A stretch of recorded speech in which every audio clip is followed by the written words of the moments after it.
اعوذ باللہ من الشیطان اللعین الرجیم بسم اللہ الرحمن الرحیم۔ معطر کریں اپنی زبانوں کو ذکر درود کے ساتھ۔ اللہم صلی علی محمد۔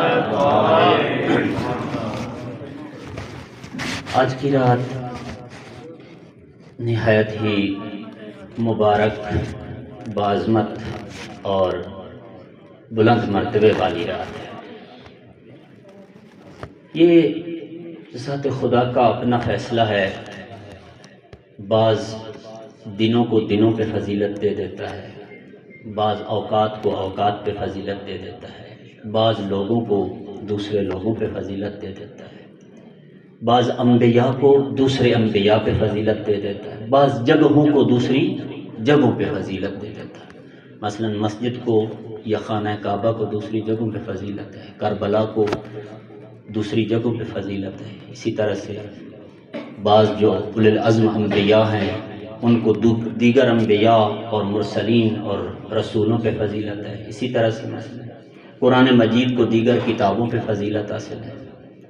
تو بعض راتوں کو دوسری راتوں پر فضیلت ہے، بعض اوقات کو دوسرے اوقات پر فضیلت ہے، بعض ایام کو دوسرے ایام پر فضیلت ہے۔ مثلا جب جناب یعقوب علیہ السلام کے بیٹے کہ یقیناً جہنمی تھے، انہوں نے ایک نبی کو اس قدر آنسو رلایا کہ ان کی آنکھیں چلی گئی، دوسرے نبی کے ساتھ اس قدر ظلم کیا کہ کنویں میں ڈال دیا، گویا قتل کرنا چاہ رہے تھے۔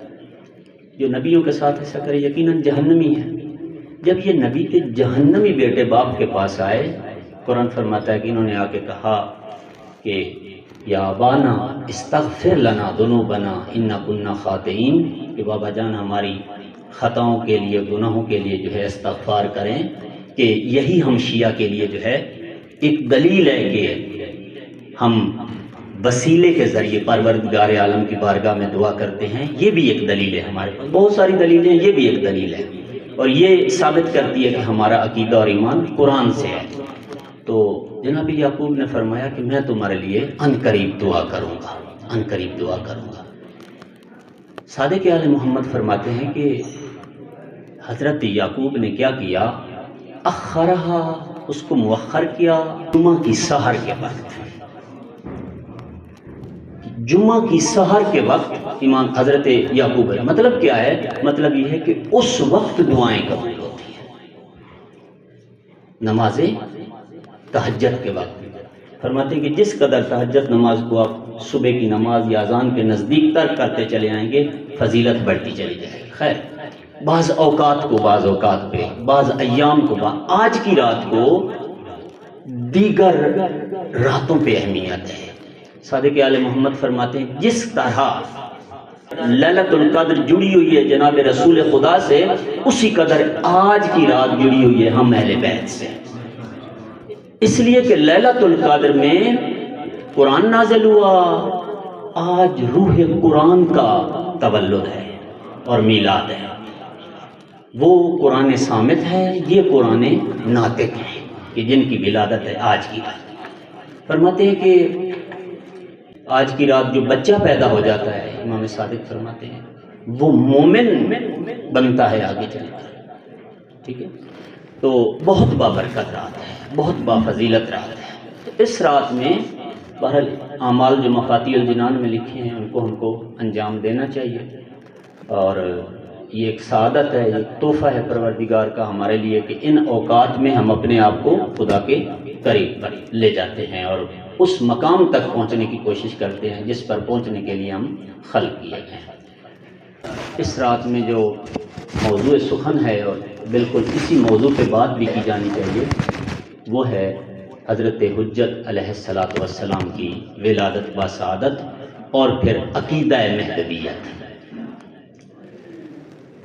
یہ آپ سب کو معلوم ہے اور حقیقت بھی ہے کہ جتنے بھی ادیان ہیں، چاہے وہ ادیان آسمانی ہیں یا آسمانی نہیں ہیں، ہندوازم آسمانی دین نہیں ہے، لیکن ہندوؤں کے ہاں بھی یہ عقیدہ پایا جاتا ہے کہ ایک منجی نجات دہندہ آئے گا اور اس دنیا میں جس قدر ظلم اور جبر اور بربریت اور وحشت طاری ہے، اس سب کو ختم کر کے کائنات کو، دنیا کو عدل و انصاف سے بھر دے گا۔ یہودیت کے ہاں یہ عقیدہ پایا جاتا ہے، عیسائیت اور کرسچینٹی کے ہاں یہ عقیدہ پایا جاتا ہے۔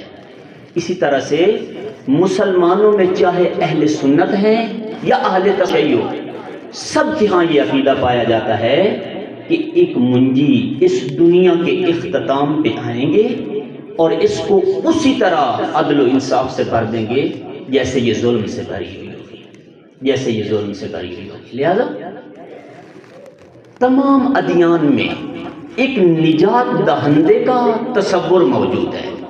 گویا یہ نظریہ انٹرنیشنل اور بین الاقوامی نظریہ ہے کہ جس سے کسی کو انکار نہیں، ہر کوئی اس کی امید میں ہے کہ ایک نجات دہندہ آئے گا۔ سوال یہ پیدا ہوتا ہے کہ ہم شیعیان حیدر کرار میں اور دیگر مکاتب میں جو منجی کا تصور ہے اس میں کیا فرق ہے، جو نجات دہندے کا تصور ہے اس میں کیا فرق ہے، اور کس طرح ہم یہ ثابت کرتے ہیں کہ ہمارا نجات دہندہ ہمارے زمانے کا امام دنیا میں موجود ہے، ہمارے پاس دلیل کیا ہے اس موضوع کی۔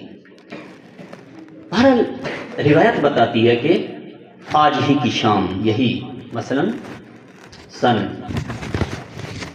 255 ہجری کہ آج کی شام امام حسن عسکری علیہ السلام کے گھر میں ان کی پھپھو جان حضرت حکیمہ خاتون موجود تھی شام کے وقت کہ آج میرے گھر میں میرے فرزند کی ولادت ہے میرے گھر میں۔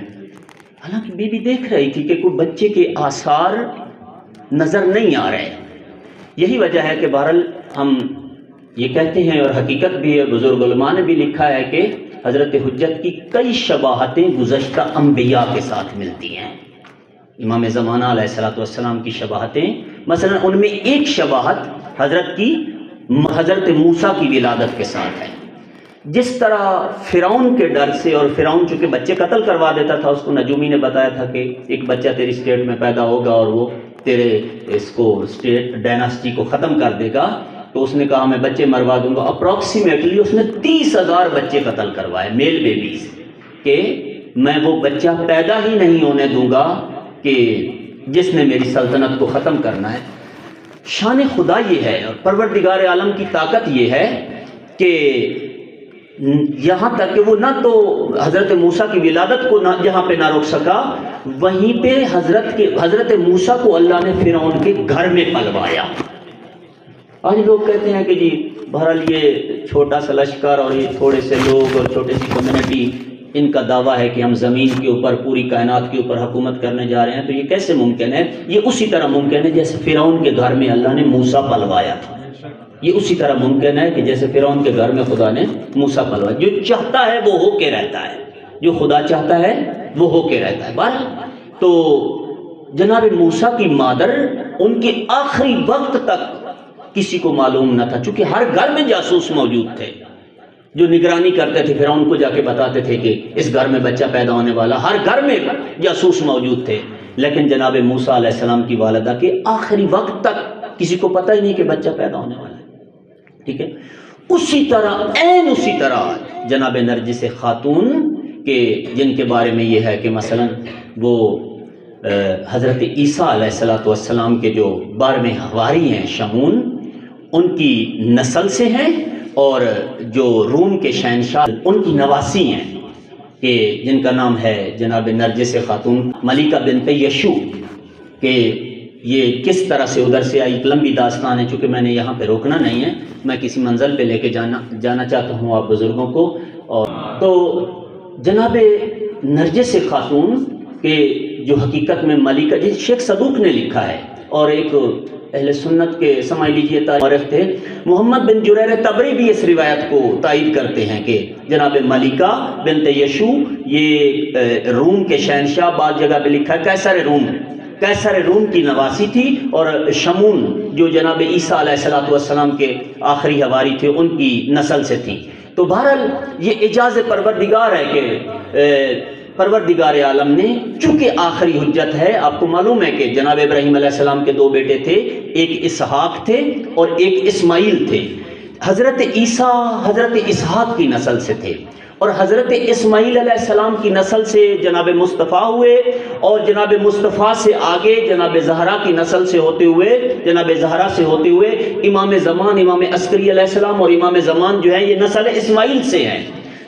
حضرت امام حسن عسکری نسل اسماعیل سے ہیں، اور جو ماں کا انتخاب پروردگار نے نسل اسحاق سے کیا، اور جب بات امام زمان پہ آئی تو اولاد ابراہیم کو پروردگار نے امام زمان پہ آ کے ملا دیا، ماں نسل اسحاق سے اور باپ نسل اسماعیل سے۔ تو جو فرزند پیدا ہوا وہ فرزند تمام انبیاء کا فخر ہے، تمام انبیاء کی امید ہے۔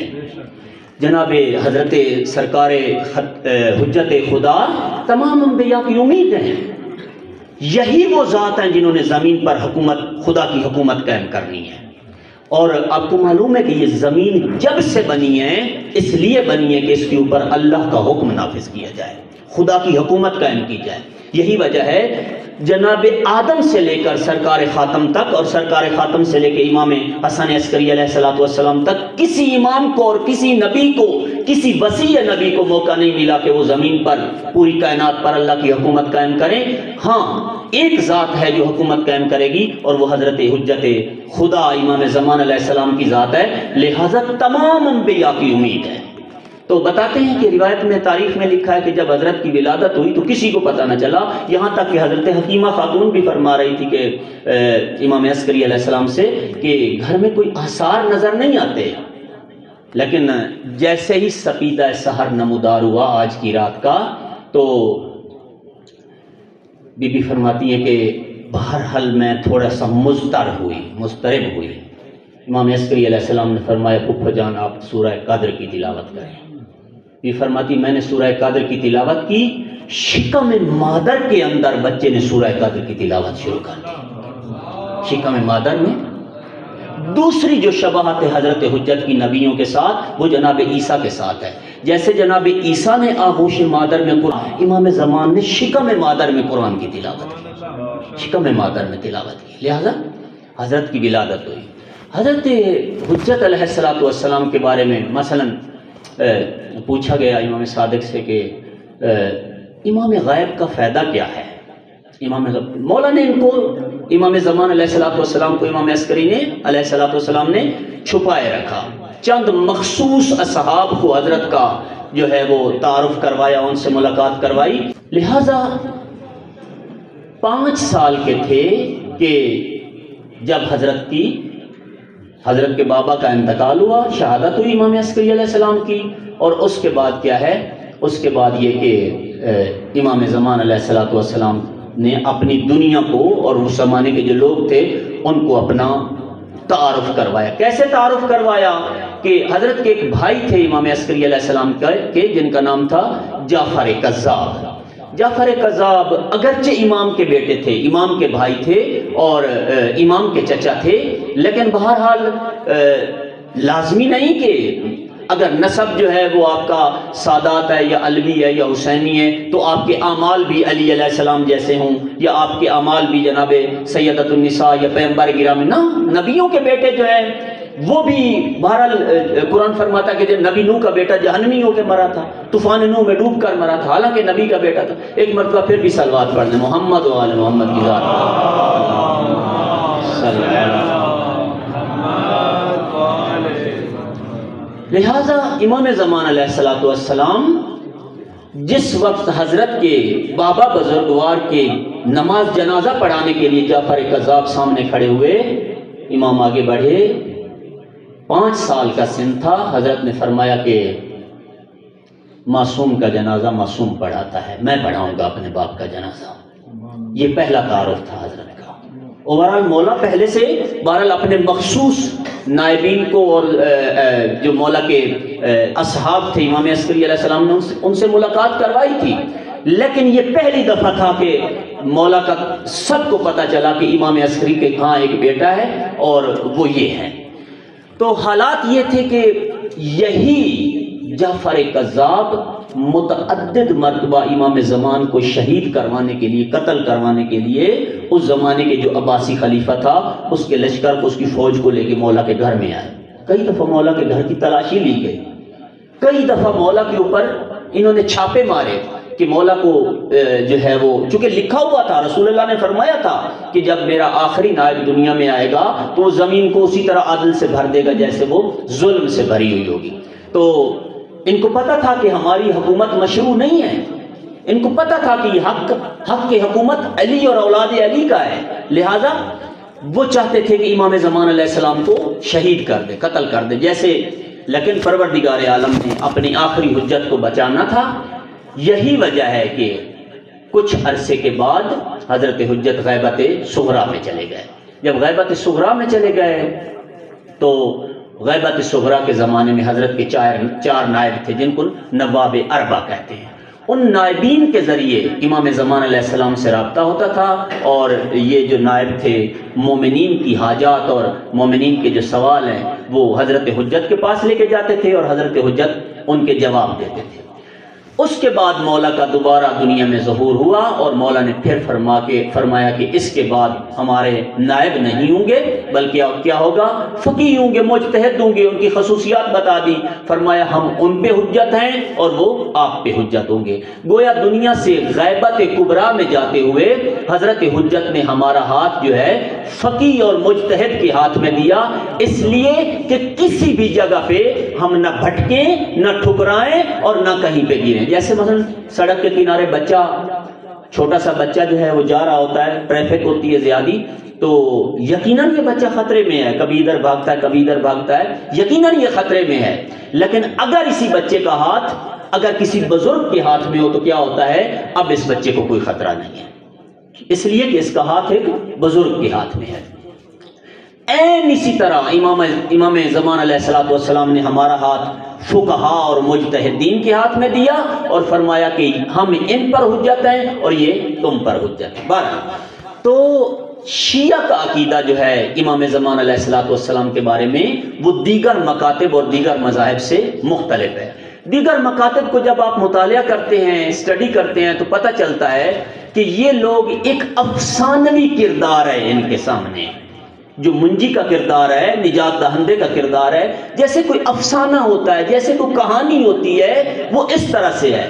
لیکن بہرحال ہمارے برادران اہل تسنن کے ہاں جو باہر میں امام کا کنسیپٹ ہے، وہ بھی مانتے ہیں امام زمانہ کو، وہ بھی مانتے ہیں امام مہدی کو، اور وہ امام مہدی کا کہ جو ہے اپنی کتابوں میں تحریر کرتے ہیں۔ لیکن ان کے ہاں کنسیپٹ یہ ہے، وہ کہتے ہیں کہ وہ ابھی کسی سید کے گھر میں پیدا ہوں گے، اور پھر جو ہے دنیا کو عدل و انصاف سے اسی طرح بھریں گے جیسے وہ ظلم سے بھری ہوگی، یعنی ابھی تک وہ پیدا نہیں ہوئے بلکہ پیدا ہوں گے۔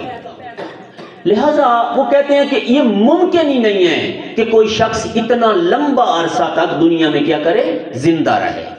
ہم یہ کہتے ہیں کہ دیکھیں وہ خود زندہ نہیں ہیں، ان کو اللہ نے زندہ رکھا ہوا ہے۔ کیا اللہ جو چاہے نہیں کر سکتا؟ کیا اللہ جو چاہے نہیں کر سکتا؟ وہ خود زندہ، ان کو اللہ نے زندہ رکھا ہے۔ آپ مختلف چیزوں کی لمبی عمر پہ یقین رکھتے ہیں، مثلا حضرت عیسیٰ کی لمبی عمر پہ یقین رکھتے ہیں، خضر علیہ السلام کی لمبی عمر پہ یقین رکھتے ہیں، یہاں تک کہ اصحاب کہف کی لمبی عمر پہ یقین رکھتے ہیں، اصحاب کہف کے کتے کی لمبی عمر پہ یقین رکھتے ہیں، شیطان کی لمبی عمر پہ یقین رکھتے ہیں۔ امام زمان کی لمبی عمر کے وقت جو ہے تمہیں پریشانی ہونے لاحق ہو جاتی ہے کہ کیسے ممکن ہے کہ کوئی شخص اتنا لمبا عرصہ زندہ رہے۔ لہذا امام زمان علیہ السلام کو اللہ نے زندہ رکھا ہوا ہے۔ ہم یہ نہیں کہتے وہ اپنی مرضی سے، وہ اللہ کی مرضی سے زندہ ہیں۔ تو امام زمان علیہ السلام وہ کہتے ہیں نہیں، ابھی وہ پیدا ہوں گے۔ یہی سوال صادق آل محمد سے پوچھا گیا۔ صلوات پڑھنے مولا کی ذات پر۔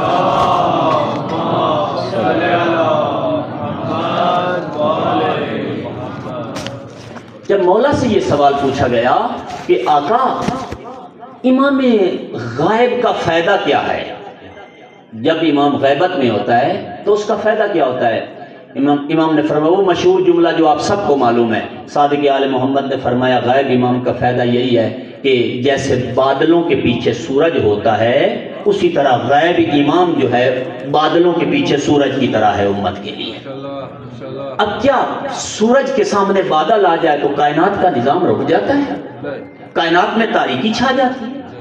صرف تھوڑی دیر کے لیے بادل آیا ہے آگے. اچھا بادل کا ٹکڑا نہیں معلوم کہ کس جگہ پہ آئے.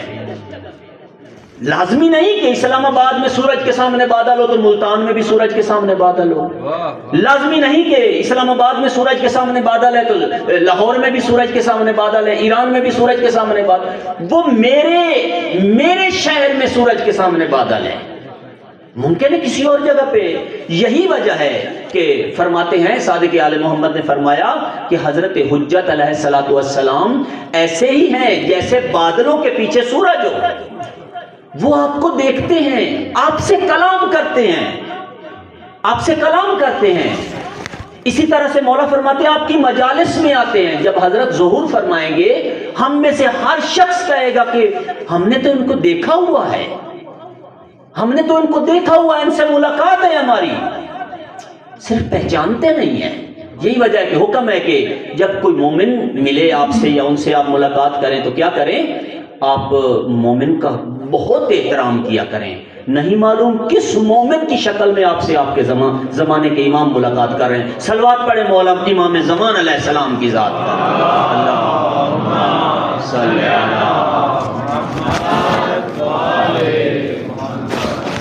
لہذا امام علیہ السلام موجود ہیں. ہم دعائے عہد میں ہر روز اپنے زمانے کے امام سے عہد کرتے ہیں. ہم اس بات پہ یقین رکھتے ہیں کہ وہ دنیا میں موجود ہیں. شیعہ کا عقیدہ جو ہے یہ دیگر عقائد سے مختلف ہے. پہلا جو شیعہ کا عقیدہ ہے وہ یہ ہے کہ امام زمان علیہ الصلوۃ والسلام دنیا میں موجود ہیں اور وہ پروردگار عالم کے امر سے غیبت میں ہیں, آئیں گے, ظہور فرمائیں گے اور دنیا میں عدل و انصاف کو برپا کریں گے. یہ جو عدل و انصاف کو برپا کرنا ہے, شیعہ اس کو فقط امام زمان کے زمانے کی ایک ایکٹیویٹی قرار نہیں دیتے. شیعہ یہ کہتے ہیں کہ دنیا میں عدل کو برپا کرنا گویا انسانیت کو اللہ کے عدل کے لیے تیار کرنا ہے جو قیامت کے دن خدا نے انسانیت کے ساتھ برقرار کرنا ہے. یہ اس کا مقدمہ ہے. 2 سٹیپ ہیں قیامت میں داخل ہونے کے لیے تشیع کے نزدیک. 2 قدم ہے. پہلا قدم کیا ہے؟ پہلا قدم ظہور امام زمان علیہ السلام ہے کہ یہ جو ہم کہتے ہیں انا الیہ راجعون, انا الیہ راجعون کے نظریے کو اور نقطے کو مکمل کرنے کے لیے شیعہ کہتے ہیں ضروری ہے کہ زمانے میں امام کا ظہور ہو. اور انسانیت جو ظلم کے ساتھ زندگی گزار کر, لمبا عرصہ ظلم کے ساتھ زندگی گزار کر جو ہے ان کا مزاج ظلم سے ہم آہنگ ہے, اس ظلم بھرے مزاج کو آہستہ آہستہ عدالت الہی کی طرف لے جانے کے لیے زمینہ سازی کی ضرورت ہے. وہ پہلا زمینہ سازی امام زمان کے ظہور میں ہوگی. پہلی زمینہ سازی امام کے ظہور کے بعد ہوگی. اس کے بعد زمینہ سازی کب ہوگی؟ اس کے بعد زمینہ سازی جب رجعت ہوگی. شیعہ کا عقیدہ ہے کہ ہمارے جتنے بھی ائمہ ہیں وہ دوبارہ واپس آئیں گے.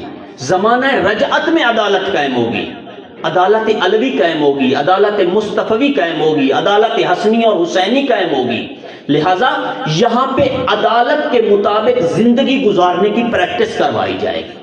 اس لیے کہ جب میدان محشر میں پروردگار عادل کرے گا ہر انسان کے ساتھ, اور قرآن مجید کی اس آیت کے مطابق وَمَن يَعْمَلْ مِثْقَالَ ذَرَّةٍ خَيْرًا يَرَهُ وَمَن يَعْمَلْ مِثْقَالَ ذَرَّةٍ شَرًّا يَرَهُ, تو ذرے ذرے کا وہاں پہ حساب ہوگا. اس ذرے ذرے کے حساب سے پہلے آدمی کا مزاج پہلے سے تیار ہو کہ وہ عدل الہی کو تحمل اور برداشت کر سکے. لہذا شیعہ کا عقیدہ ہے کہ امام زمان علیہ السلام عدالت آ کے قائم کریں گے اور وہ زندہ ہیں. یعنی پہلا ہمارا عقیدہ یہ کہ وہ زندہ ہیں, حی ہیں.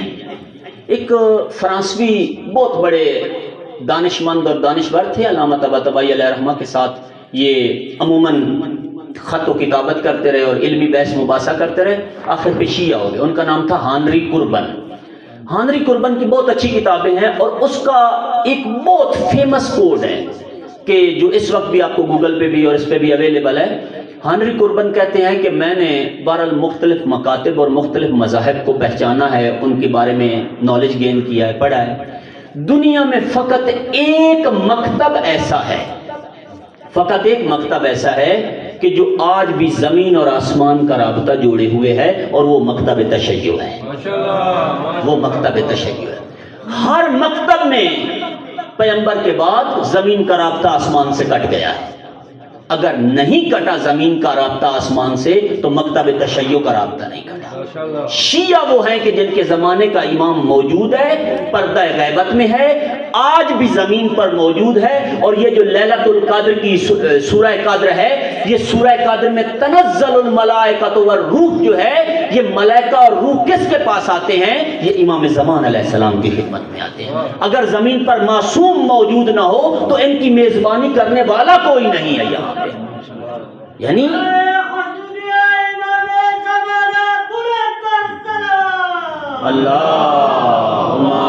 صلی علی محمد وآل محمد۔ لہذا امام موجود ہیں، امام موجود ہیں دنیا میں۔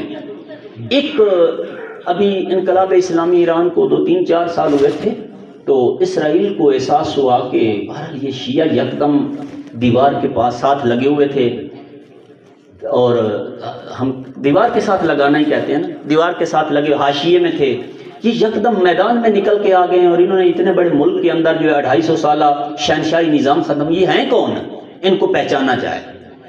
اسرائیل نے پوری دنیا سے 300 اسکالر منگوائے، 300 جو ایکسپرٹ تھے ہسٹری کے اور ادیان کے اور مختلف مذاہب کے۔ 3 دن تک اسرائیل کے اندر کانفرنس ہوتی رہی فقط اس بات پر کہ شیعہ کی پہچان کروائی جائے۔ اس کانفرنس کے تیسرے دن جس شخص نے آخری مقالہ پڑھا اور پوری کی پوری کانفرنس کا وہ ایوارڈ اپنے نام پہ لے گیا، اس شخص کا نام میرے ذہن سے نکل گیا، لیکن اس نے جو تشیع کی تعریف کی، اس نے کہا شیعہ 2 جملوں کا نام ہے، 2 چیزوں کا نام ہے، شیعت 2 چیزوں کا نام ہے۔ لوگوں نے کہا کہ اتنا سادہ تعریف شیعہ کی؟ اس نے کہا شیعہ 2 چیزوں کا نام ہے۔ شیعہ وہ ہیں جو یا حسین کہہ کے ہر زمانے کے ظالم کے مقابلے میں قیام کرتے ہیں، اور یا مہدی کہہ کے اپنے قیام کی حفاظت کرتے ہیں۔ شیعہ وہ ہیں جو ہر زمانے کے ڈکٹیٹر کے مقابلے میں یا حسین کہہ کے قیام کرتے ہیں، اور یا مہدی کہہ کے اپنے قیام کی حفاظت کرتے ہیں، اور آئندے کے بارے میں امیدوار رہتے ہیں۔ لہذا امام کی بالکل اس نے صحیح ڈیفینیشن کی ہے، اس نے بالکل ہماری صحیح تعریف کی ہے۔ ہم یہی ہیں، ہم یا حسین کہہ کے ظلم کا مقابلہ کرتے ہیں، یا مہدی کہہ کے اپنے مستقبل کے بارے میں امیدوار رہتے ہیں۔ سب سے زیادہ جو قوم اپنے فیوچر کے بارے میں پر امید ہے اور امیدوار ہے، وہ ہم شیعہ جان حیدر کرار ہیں۔ ہمارا یہ دعویٰ ہے کہ ہم دنیا پہ حکومت قائم کرنے جا رہے ہیں۔ ہمارا یہ دعویٰ ہے کہ ان قریب قرآن مجید کی یہ آیت کے هو الذی ارسل رسولہ بالہدی ودین الحق لیظہرہ علی الدین کلہ ولو کرہ المشرکون۔ ہمارا یہ دعویٰ ہے کہ جناب آدم سے لے کر حضرت خاتم تک، رسول اللہ تک، کسی نے زمین کے اوپر اللہ کی حکومت قائم نہیں کی۔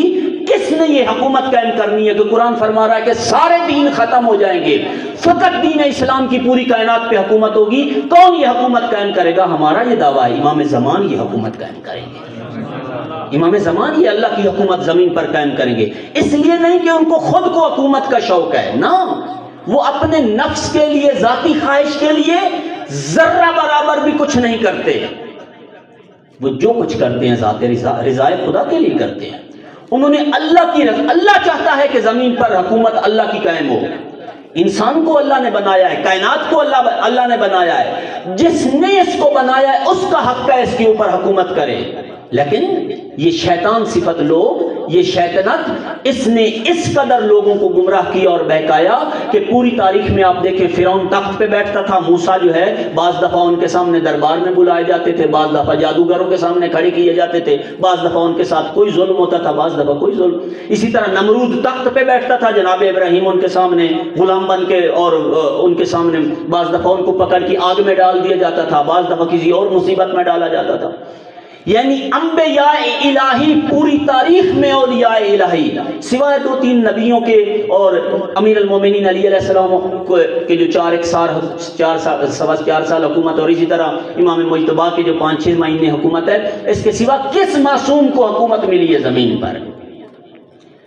اللہ کی حکومت امام زمان قائم کریں۔ خوب ہم نے بہرحال یہاں تک یہ بات ثابت کی ہے کہ زمین پر امام زمان موجود ہیں اور وہ اس قدر ہمارے نزدیک ہے. امام ہادی علیہ السلام سے پوچھا گیا مولا اگر ہماری کوئی حاجت ہو اور ہم آپ تک پہنچانا چاہیں تو ہم آپ سے بہت لمبے فاصلے پہ رہتے ہوں تو ہم کیا کریں؟ ہماری کوئی حاجت ہے، کوئی ضرورت ہے، کوئی مشکل ہے آپ کی خدمت میں، آپ جو ہمارے زمانے کے امام ہیں. امام ہادی النقی علیہ السلام سے امام علیہ السلام نے فرمایا کہ جب بھی تمہیں کوئی حاجت ہو اذا کان لک حاجتا فحرک شفتین، جب بھی کوئی حاجت ہو اپنے دو ہونٹ ہلا کے آپ اپنی حاجت ہمارے پیش کر دینا، آپ کے کان بعد میں سنیں گے، ہم امام زمان پہلے سن لیتے ہیں. آپ کے کان بعد میں سنیں گے، ہم پہلے سن لیتے ہیں. لہذا وہ ہماری صفوں میں، ہماری محفلوں میں آتے ہیں، ہماری گلیوں میں چلتے ہیں، ہمارے بازاروں میں چلتے پھرتے ہیں، مومنین سے ملاقات کرتے ہیں، وہ موجود ہیں ہمارے درمیان، وہ موجود ہیں ہمارے درمیان. غیبت میں کیوں ہیں؟ غیبت میں کیوں ہیں؟ علی ابن مہذیار آوازی کہ آپ نے یہ ترانہ بھی سنا، اس کے اندر بھی ان کا ذکر ہے. تو علی ابن مہذیار آوازی نے 20 سال تک مکہ میں اس ارادے سے جاتے رہے کہ میں اپنے زمانے کے امام کی زیارت کروں گا اور مولا سے ملاقات. 20 سال تک مولا کی وہاں پہ ان کو زیارت نہ ہوئی. 20 سال کے بعد انہوں نے مایوس ہو گئے، کہا کہ ممکن ہے کہ مجھ میں وہ صلاحیت نہیں ہے کہ میں مولا کی زیارت کر سکوں. تو کہا اس سال میں نہیں جاتا. سوئے ہوئے کو بہرحال مکاشفہ میں ان کو بتایا گیا کہ علی ابن مہذیار اس دفعہ آپ آئیں، آپ کو مولا کی زیارت ہوگی. بڑا خوش ہو گیا، گیا حج پہ. جب سارے حج کے اعمال بجا لا چکا اور حاجی واپس جانے کی تیاری کر رہے تھے، ابھی تک انتظار میں ہے لیکن زیارت نہیں ہوئی. کہتا ہے علی ابن مہذیار اس دفعہ پھر آپ سے کوئی ایسی کمی رہ گئی ہے کہ آپ کے زمانے کے امام کی آپ سے ملاقات نہیں ہوئی، آپ کی مولا سے ملاقات نہیں ہوئی. تو اسی عالم میں تھا یا کسی نے آ کے کہا علی ابن مہذیار احوازی آپ ہیں؟ ابھی بھی آواز میں جائیں، سب سے بڑا اونچا گنبد ہے علی ابن مہذیار کا. علی ابن مہذیار احوازی آپ ہیں؟ کہا ہاں میں ہوں. کہا آپ کو حضرت حجت نے بلایا ہے، حضرت حجت نے بلایا ہے. خوش ہو گیا. وہ 20 سال کے جو سفر طے کرتا رہا تھا مکے کے آواز سے لے کر مکے کے، وہ ساری کی ساری تھکاوٹ دور ہو گئی. جلدی سے اٹھا، اس شخص کے ساتھ ساتھ گیا. جب مکہ سے باہر نکلے تو خیمہ لگا ہوا تھا. جب خیمے کے دروازے پہ گیا، اجازت مانگی، اندر گئے. علی ابن مہذیار آوازی نے مولا کی حتیٰ کے نقش کو بھی آ کے بتایا کہ ناک کس طرح کی تھی، آنکھیں کس طرح کی تھی، لب مبارک. یہ جو امام خمینی نے فرمایا نا، من بطول خال لبت ای دوست گرفتار شدم، چشم بیمار ترا دیدم و بیمار شدم. علی ابن مہذیار کہتے ہیں میں نے اپنی آنکھوں سے دیکھا مولا کے لبوں پہ خال کہتے ہیں تل کو، تل تھا. امام خمینی نے اسی کے اوپر اپنا شعر کہا کہ من بے تو خال لبت ای دوست گرفت. امام خامنائی نے فرمایا تو کہ خود خال لبی پس چرا گرفتار شدی، تو طبیب ہمگانی پس چرا. یعنی ایک ایک نقش مولا کا علی ابن مہذیار نے آ کے بتایا. علی ابن مہذیار جب مولا کی بارگاہ میں حاضر ہوا تو مولا نے فرمایا علی ابن مہذیار بڑی دیر کر دیا آپ نے آنے کے لیے. کہا آقا میں تو 20 سال آپ کی محبت میں یہاں پہ آتا رہا ہوں، میں تو 20 سال آپ کی محبت میں یہاں پہ آتا رہا ہوں. مولا نے فرمایا میرے تک کیوں نہیں پہنچے؟ کہا کہ مولا مجھے کوئی لے کے آنے والا نہ تھا. مولا نے فرمایا علی ابن مہذیار امام کے سامنے بہانے نہ بنا، ہمارے لیے کسی کی سفارش کی ضرورت نہیں ہوتی. یہ آپ کے اور ہمارے درمیان آپ کی خواہشات نفسانی، یہ دنیا داری حائل ہے کہ جس نے آپ کے اور ہمارے درمیان پردہ بنایا ہوا ہے. ورنہ ہمارے اور آپ ہمارے لیے ہمارے پاس آنے کے لیے کسی کی سفارش کی ضرورت نہیں ہوتی. ہمارے پاس آنے کے لیے کسی کی سفارش کی ضرورت نہیں ہوتی. یہ آیت اللہ سیستانی، ان کے والد سید محمد باقر سیستانی. سید محمد باقر سیستانی کو مسئلہ درپیش تھا تو مشہد میں رہتے تھے. مشہد میں یہ وہی زمانہ تھا جب شاہ ایران نے مشہد میں اور پورے ایران کے اندر جو ہے پردے پہ پابندی لگوائی ہوئی تھی اور امامے بھی اس نے اتروا دیے تھے علماء کے. تو ان کو کوئی مسئلہ درپیش تھا. انہوں نے کہا کہ میں یہ مسئلہ خود امام زمان علیہ السلام سے پوچھوں گا، میں یہ مسئلہ حضرت حجت سے پوچھوں گا. تو یہ ہوا کہ انہوں نے ایک عمل انجام دیا کہ جس عمل کے انجام دینے کے بعد حضرت سے ملاقات ہوتی ہے. جب وہ عمل پورا ہو گیا تو بہرحال انہوں نے اپنی آنکھوں سے دیکھا کہ حضرت حجت آسمان سے مشہد کے اندر ایک گھر کے اندر حضرت حجت جو ہے آسمان سے اترے ہیں. نور یہ ہر کسی کو نظر نہیں آتا، یہ دیکھنے والی آنکھوں کو نظر آتا ہے، ہر آنکھ کو نظر نہیں آتے. ہر بندے میں اتنی طاقت ہی نہیں ہے کہ ان کی زیارت کر سکے. مثلا آپ نے دیکھا کہ جناب موسیٰ علیہ السلام کا اور خضر کا جو واقعہ ہے، جناب موسیٰ نے جو عمل دیے انجام دیے، خضر نے جو عمل انجام دیے فقط جناب موسیٰ نے دیکھے ہیں، اور آنکھ کو نظر نہیں آئے کہ جناب موسیٰ کیا کیا کر رہے ہیں، جناب خضر کیا کیا کر رہے ہیں. ہر آنکھ میں طاقت نہیں کہ معصوم کو سمجھ سکے، لیکن سید محمد باقر سیستانی نے دیکھ لیا، کہا کہ واقعاً میرے عمل کا نتیجہ ہے میں مولا کی زیارت، مولا یہاں پہ تشریف، بس جہاں پہ نور امام زمان تھا اسی کو سامنے رکھتے ہوئے سید محمد باقر سیستانی وہاں تک آ گئے. آئے دیکھا کہ ایک گھر ہے، اس کے اندر ایک فوت کی ہوئی ہے اور وہاں پہ سارے لوگ بیٹھے ہیں، امام زمان بھی ان میں بیٹھے ہیں، حضرت حجت بھی ان میں بیٹھے ہوئے ہیں. قریب آ کے بیٹھ کے حضرت نے فرمایا اور قریب آ جا، اور قریب آ گیا. حضرت نے فرمایا محمد باقر سیستانی کیا چاہتے ہیں، کیا چاہتے ہیں؟ کہا مجھے یہ مسئلہ تھا. کہا اتنی دیر کیوں لگائی؟ کہا بہرحال وہ عمل انجام دیتا رہا ہوں. مولانا نے فرمایا سید محمد باقر سیستانی اگر آپ اس خاتون کی طرح ہو جائیں جو آج مری ہے، وہاں پہ وہ فوت کی ایک خاتون کی تھی، ایک عورت مری تھی اس گھر میں. حضرت نے فرمایا کہ سید محمد باقر سیستانی اگر آپ اس خاتون کی طرح ہو جاتے، یہ اتنے آپ کو اعمال نہ کرنے پڑتے، آپ کو مجھے تلاش نہ کرنا پڑتا، میں خود آپ کے پاس آتا، میں خود آپ کے پاس آتا. مگر ابھی آیا نہیں بیٹھا، اس کے جنازے میں آیا نہیں بیٹھا، میں خود آپ کے پاس آتا، آپ کو عمل. سید محمد باقر سیستانی وہ بھی مجتہد تھے، جیسے سید سیستانی مجتہد ہیں وہ بھی مجتہد تھے. تو سید محمد باقر سیستانی فرماتے ہیں کہ جب میری ملاقات ہوگی سارا کچھ ہو گیا تو مجھے اشتیاق تھا کہ میں دیکھوں یہ عورت کرتی کیا ہے کہ جس کے جنازے میں حضرت حجت خود آئے بیٹھے تھے. کہا کہ میں نے اس عورت کے رشتہ داروں سے پوچھا، ان کو نہیں تھا پتا کہ مولا یہاں پہ آئے ہیں جنازے میں. یہ میں نے عرض کیا کہ ہر آنکھ کو نظر نہیں آتے ہیں، ہر آنکھ میں طاقت ہی نہیں کہ وہ نور اہل بیت اور نور امام زمان کو جو ہے دیکھ سکے یا تحمل کر سکے. تو کہا کہ میں نے ان کے ورثاء سے پوچھا کہ یہ عورت کیا کرتی تھی.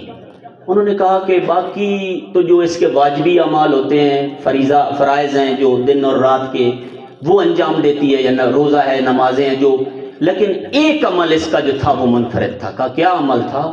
کہا وہ عمل یہ تھا کہ جب شاہ ایران نے پردے پہ پابندی لگوائی تھی اور جو بھی خاتون گھر سے چادر پہن کے نکلتی تھی اس کی چادر اتار لیتے تھے اور اس کے سر کو ننگا کر کے اس کو پینٹ شرٹ پہنا کے گھر واپس بھیجتے تھے، اس بی بی نے جناب زہرا سے ایک وعدہ کیا تھا. کہا تھا بی بی میں نہیں چاہتی کہ آپ کی یادگار اور آپ کا پردہ میرے سر سے کھینچ کر اتارا جائے، میں آپ سے وعدہ کرتی ہوں اس کے بعد میں کبھی گھر سے نہیں نکلوں گی کہ میرے سر سے کوئی حجاب زہرا اتارے. میں کبھی. فرمایا کہ اس دن کے بعد سے لے کر مرتے دم تک یہ بی بی اپنے گھر میں رہی ہے. یہ بی بی اپنے، آج اس کا جنازہ باہر جا رہا ہے، یہ کبھی اپنی زندگی میں. امام زمان کے لیے متعہد لوگ چاہیے جو اپنے وعدے کو وفا کرنے والے ہوں. بہرحال میں لے آؤں آپ کو اس منزل پہ اور وہ چند گزارشات آپ کی خدمت میں کروں امام کے حوالے سے جو میرے مورد نظر ہے. صلوات پڑھیں محمد و آل محمد کی ذات پر.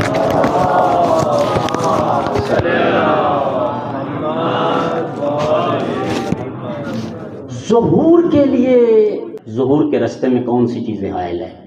پہلی چیز جو حائل ہے حضرت حجت کے ظہور کے لیے وہ یہ ہے کہ شیعہ ابھی تک ولایت انفرادی میں پھنسا ہوا ہے. بزرگ علماء فرماتے ہیں اور بالکل حقیقت بھی یہ ہے کہ امام کا ظہور اس وقت تک نہیں ہوگا جب تک تشیع ولایت انفرادی سے نکل کر ولایت اجتماعی میں نہ چلی جائے. جب تک تشیع ولایت انفرادی سے نکل کر ولایت اجتماعی میں نہیں جاتی حضرت کا حجت پردہ غیبت میں رہیں گے. امام صادق سے کسی نے کہا کہ مولا بہت سارے ہم آپ کے شیعہ ہیں، ہم آپ کے شیعہ ہیں. انہوں نے فرمایا آپ حبدار ہیں، شیعہ ہونا بہت بلند مقام ہے. جب اس نے پھر کہا کہ مولا آپ کے شیعہ ہیں تو امام نے فرمایا اچھا یہ بتائیں کہ اہل مواسات ہیں؟ اس نے کہا جی وہ مواسات کیا ہوتی ہے؟ امام نے فرمایا کوئی غریب شیعہ کوئی غریب امیر المومنین کا ماننے والا آپ کے پاس آئے، آپ کی جیب میں ہاتھ ڈالے، آپ کا پرس نکالے یا جو بھی وہ زمانے کی چیزیں تھیں اس سے اپنی ضرورت کے پیسے نکال کے اپنی جیب میں ڈال لے، پھر باقی پرس آپ کی جیب میں ڈال کر چلا جائے اور آپ مڑ کر ہی نہ دیکھیں آپ ایسے بن گئے ہیں، آپ ایسے بن گئے ہیں؟ کہا مولا یہ تو بہت بلند مقام ہے، مگر یہ بھی ممکن ہے کہ کوئی میری جیب میں ہاتھ ڈالے اور مجھے ذرا برابر بھی تشویش نہ ہو۔ حضرت نے فرمایا آپ کا دایاں ہاتھ اگر جیب میں جائے بائیں ہاتھ کو کبھی تشویش ہوئی ہے؟ اگر بایاں ہاتھ جیب میں جائے دائیں ہاتھ کو کبھی تشویش ہوئی ہے؟ کہا نہیں مولا۔ فرمایا کیوں؟ کہا یہ ایک ہی باڈی کا حصہ ہیں، ایک ہی جسم کے دو ہاتھ ہیں۔ مولا نے فرمایا مگر میرے جد بزرگوار نے فرمایا نہیں تھا، انما المسلمون کالجسد الواحد، پوری دنیا کے مسلمان ایک جسم کی مانند ہیں، ایک جسم کی مانند ہیں، اگر جسم کی کسی حصے میں درد ہوتی ہے پوری کی پوری باڈی بے قرار ہو جاتی ہے۔ کیا میرے جد بزرگوار نے فرمایا جب تک تشیع ولایت انفرادی سے نکل کر ولایت اجتماعی میں نہیں جائے گی، بزرگ علماء فرماتے ہیں کہ حضرت حجت پردہ غیبت میں رہیں گے۔ ادھر سے دیر نہیں، ادھر سے دیر ہے، ہماری طرف سے دیر ہے۔ ایک عالم دین کو کہا گیا کہ آپ حضرت حجت کا ظہور دیکھیں گے پھر مریں گے، مولا کے لشکر میں شامل ہوں گے۔ وہ انتظار میں رہا یہاں تک کہ وقت نزا قریب آ گیا۔ اس نے کہا، یہ آیت اللہ بہجت نے اپنے شاگردوں کو بتایا، جس شاگرد نے آیت اللہ بہجت سے سنا ہے ان سے میں نے سنا ہے۔ آیت اللہ بہجت آپ جانتے ہیں کہ ہمارے زمانے کے عارف گزرے ہیں، میں ایرانی میں تھا جب آیت اللہ بہجت کا انتقال ہوا ہے، تو بہت بڑے عارف تھے، بہت بڑے، یعنی علم عرفان کی دنیا پہ آفتاب ہیں آیت اللہ بہجت، محمد تقی بہجت۔ لہذا آیت اللہ بہجت نے جب اپنے شاگردوں کو بتایا ان سے میں نے سنا، فرمایا کہ ایک عالم دین سے کہا گیا کہ آپ اب حضرت حجت کا ظہور دیکھیں گے، مولا کے لشکر میں شامل ہوں گے۔ جب ان کا وقت آخر آیا انہوں نے کہا کہ مجھے تو کہا گیا تھا کہ میں حضرت حجت کا ظہور دیکھوں گا اور مولا کے لشکر میں شامل ہوں گا۔ کہا گیا کہ پھر مومنین اس مقام تک نہیں پہنچے جس پہ پہنچ رہے تھے، پھر ان کے درمیان ابلیس نے کچھ ایسا کیا ہے حضرت حجت کا ظہور اور تاخیر میں چلا گیا ہے۔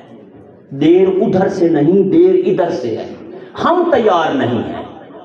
لہذا اللہ تبارک و تعالی نے ہمیں 11 امام دیے تھے، 1,24,000 پیغمبر اور انبیاء اور نبی اور رسول اور مرسلین دیے تھے، ہم نے قدر نہیں کی، انسانوں نے ان کی قدر نہیں کی۔ میں نے عرض کیا ان کے نبیوں کے ہوتے ہوئے فرعون اور شداد اور نمرود جیسے لوگ تخت حکومت پر بیٹھے رہے اور نبی اکیلا رہ گیا۔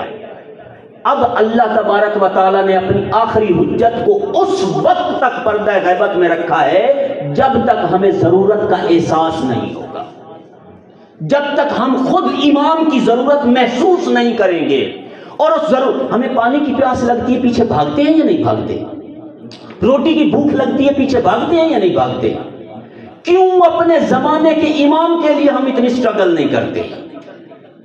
وہ جنہوں نے پوری دنیا میں آ کر عدل و انصاف قائم کرنا ہے، مستکبرین اور ظالمین سے انتقام لینا ہے، مظلومین اور مستضعفین کا ساتھ دینا ہے، کیا ان کے لیے تیاری نہیں ہے؟ لہذا پہلی چیز تشیع جو ہے وہ ولایت انفرادی سے نکل کر ولایت اجتماعی میں آئے۔ دوسری چیز اور آخری گزارش، دوسری چیز یہ کہ بہرحال آپ کو پتہ ہے کہ حضرت حجت جب دنیا میں ظہور فرمائیں گے تو حضرت معجزے سے حکومت قائم نہیں کریں گے۔ اگر کسی کا یہ خیال ہے کہ امام زمان معجزہ کریں گے اور مشرق عالم سے لے کے مغرب عالم تک سارا کا سارا عالم جو ہے وہ کیا ہو جائے گا، وہ مومن بن جائے گا اور جو ہے حضرت کی نہ، اگر یہ عقیدہ ہے تو یہ ختم کر دیجئے۔ اگر معجزے سے حکومت قائم کرنا ہوتی تو رسول اللہ امام زمان سے اولا تر تھے۔ خود پیغمبر ایک دعا کرتے مشرق عالم سے مغرب عالم تک ساری کائنات مومن ہو جاتی، اور جو ہے ایک الہی خدائی حکومت معجزے سے نہیں، ان طبیعی اور زمینی حقائق کے اندر امام زمان نے آگے حکومت قائم کرنی ہے۔ انہی حقائق کے اندر میرے مولا نے اپنی حکومت عدلیہ قائم کرنی۔ صلوات پڑھتے ہوئے تھوڑا تھوڑا آگے آتے جائیں، جو مومنین آ رہے ہیں کم از کم ان کو بیٹھنے، خصوصاً یہ جو دروازے پہ بیٹھے ہیں آپ تھوڑا تھوڑا آگے آ جائیں، صلوات پڑھتے ہوئے آگے، صلوات بر محمد و آل محمد۔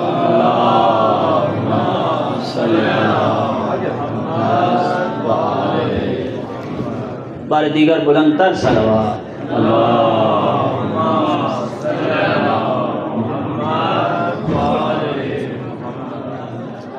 خوب ایک مرتبہ پھر بھی صلوات پڑھ لیں، محمد و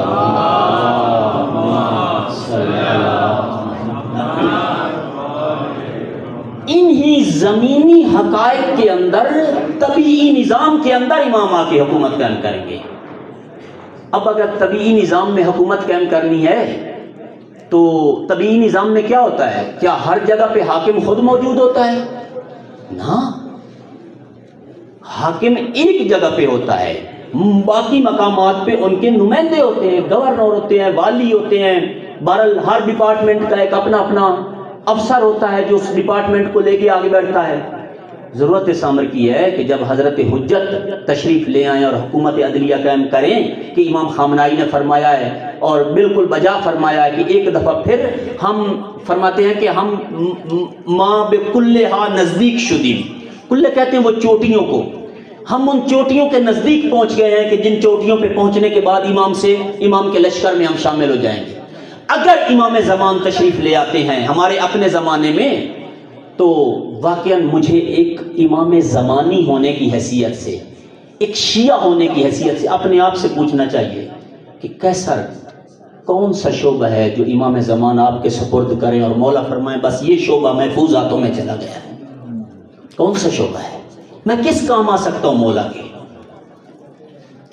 یہ تیاری ہم نے کرنی ہے، ہر بندے نے اپنی اپنی جگہ پہ تیاری کرنی ہے، اور یہ آج کی رات کا پیغام ہے، یہ تجدید بیعت ہے، یہی تجدید بیعت ہے۔ آج مولا سے یہ وعدہ کر کے اٹھنا ہے، حضرت آقا مولا میں، اگر پہلے سے وعدہ کرتے ہیں تو موسٹ ویلکم، نہیں تو بہرحال میں نے عرض کیا کہ ہمارے لب سے نکلنے والی دعا ہمارے کان بعد میں سنتے ہیں، امام زمان پہلے سنتے ہیں، ہم امام مولا پہلے سنتے ہیں۔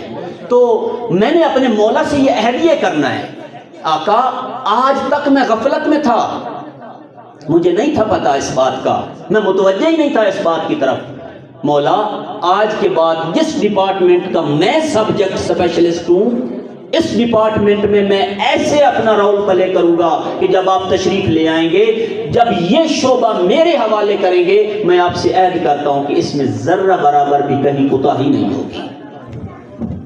یاد رکھیں مومنین،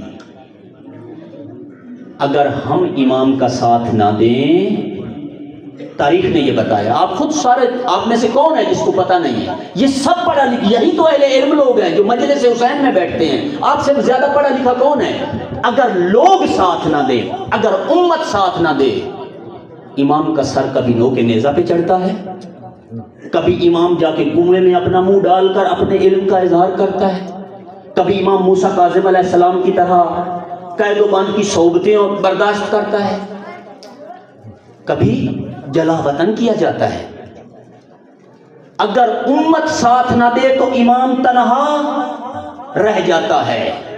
یہی وجہ ہے کہ جب تک امت تیار نہ ہو اس وقت تک اللہ باہر میں امام کو نہیں بھیجتا۔ امت تیار ہو کہ اپنے امام کے ساتھ کھڑی ہو۔ اور یہیں پہ میں یہ بھی عرض کرتا چلوں کہ نبی اور امام میں جو فرق ہے وہ کیا ہے؟ نبی امت کی طرف آتا ہے، امت کی طرف آتا ہے، امام کی طرف امت آتی ہے۔ نبی حجت تمام کرنے کے لیے امت، رسول اللہ جاتے تھے یا نہیں جاتے تھے؟ طائف میں گئے، مکہ میں گئے، گلیوں میں گئے، بازاروں میں گئے، کہیں سے پتھر لگے، کہیں سے کوڑا پھینکا گیا، کہیں سے لوگوں نے جو ہے وہ اوجری پیغمبر کے اوپر آ کے ڈالی، کہیں پہ کسی نے کوئی گریبان پکڑ لیتا تھا۔ کیوں؟ اس لیے کہ نبی صاحب شریعت ہوتا ہے، امام محافظ شریعت ہوتا ہے۔ جناب زہرا سلام اللہ علیہ سے پوچھا گیا، صلوات پڑھنے بی بی کے ساتھ،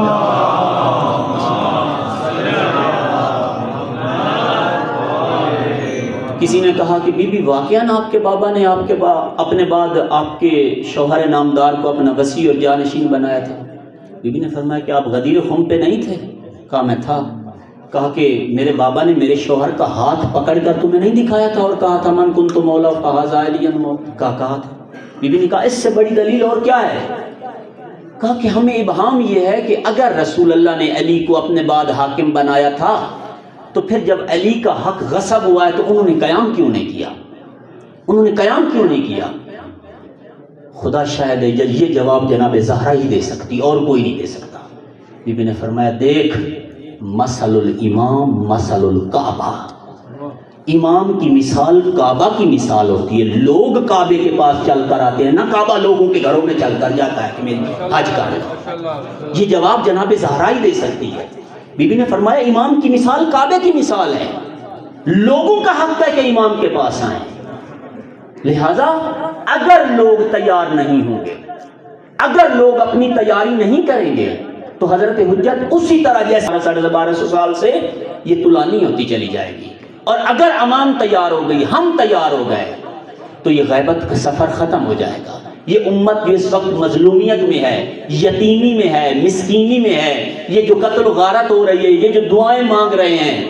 اور میری آخری گزارش یہ مومنین، ہم زیارت عاشورہ میں بھی پڑھتے ہیں معرفت کے بارے میں کہ اے پروردگار میں تجھ سے سوال کرتا ہوں کہ ہمیں اپنے اہل بیت کی معرفت عطا فرما اور اہل بیت کے دوستوں کی معرفت عطا فرما۔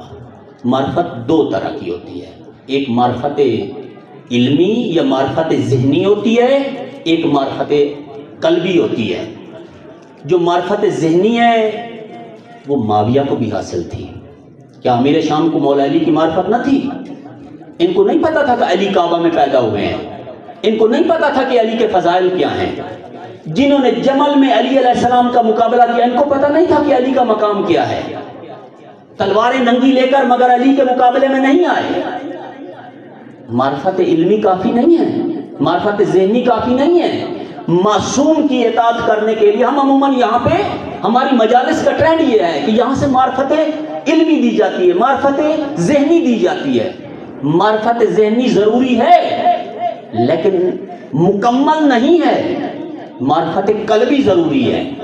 معرفت قلبی کیا ہے؟ معرفت ذہنی ہے، آپ نے کتاب میں پڑھا، مجلس میں سنا، امام زمان کا نام یہ ہے، ان کے بابا کا نام یہ ہے، ان کی والدہ کا نام یہ ہے، فلاں تاریخ کو پیدا ہوئے، فلاں تاریخ کو غیبت میں چلے گئے، فلاں تاریخ کو واپس آئے۔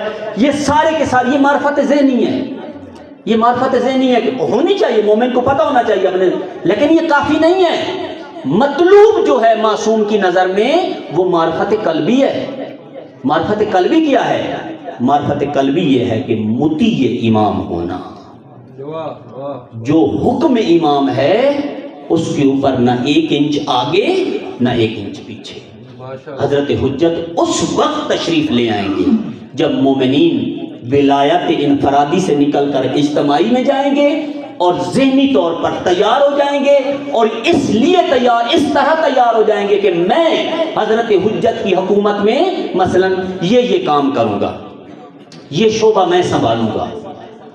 اور یقین رکھیں کہ ان کے بارے میں جو آپ تصور رکھتے ہیں وہ خدائی صفات کے، آپ خدا کے بارے میں جس طرح خدا کو سوچتے ہیں خدا ویسے ہی آپ کے پیش آتا ہے۔ اگر آپ خدا کو ایک سخی کریم رحیم سوچتے ہیں، خدا شاید ہے خدا کریم بن کے آپ کے سامنے پیش آتا ہے۔ اگر آپ خدا کو محدود سوچتے ہیں، خدا محدود، چونکہ آپ جس طرح خدا کو، اور امام زمان صفات خدا کا مظاہر ہے زمین پر۔ اگر میں اپنی تیاری رکھتا ہوں کہ میں مولا کے ظہور میں، اور مولا کے جب ظہور ہوگا تو حضرت کے فلاں جگہ پہ، فلاں شعبے میں، فلاں جگہ پہ میں مولا کی خدمت کروں گا، نوکری کروں گا، یقیناً وہ نوکری آپ کو دیں گے، یقیناً وہ نوکری آپ کو ملے گی۔ اور اس سے بڑی سعادت کیا کہ ہمیں حضرت حجت کی حکومت میں حضرت حجت اپنی نظروں میں رکھ لیں، اور مولا ہمیں یہ فرمائے کہ فلاں جگہ پہ آپ میرے مورد اعتماد ہیں، فلاں جگہ پہ آپ چلے جائیں۔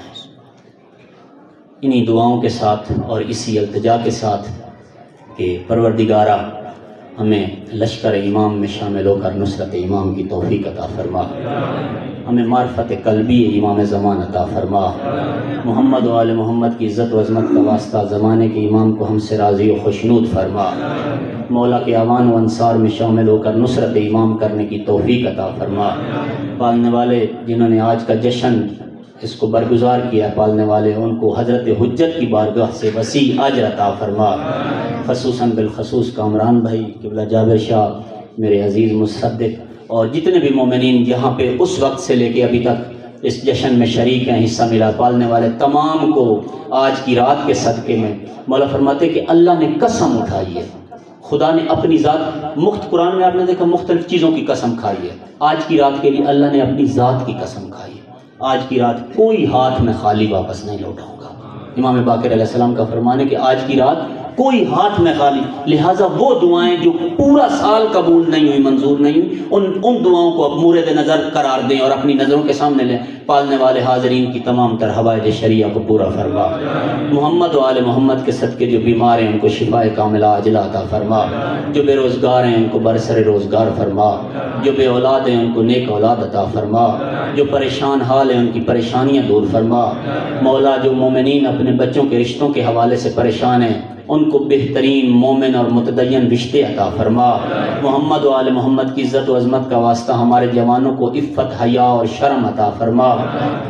ہم کو پالنے والے محمد و آل محمد کے صدقے قبلہ جابر شاہ صاحب نے مومنہ خاتون کے لیے التماس دعا کا کہا، پالنے والے اس مومنہ کو صحت و سلامتی عطا فرما، اس کو طول عمر بابرکت عطا فرما۔ محمد و آل محمد کی عزت و عظمت کا واسطہ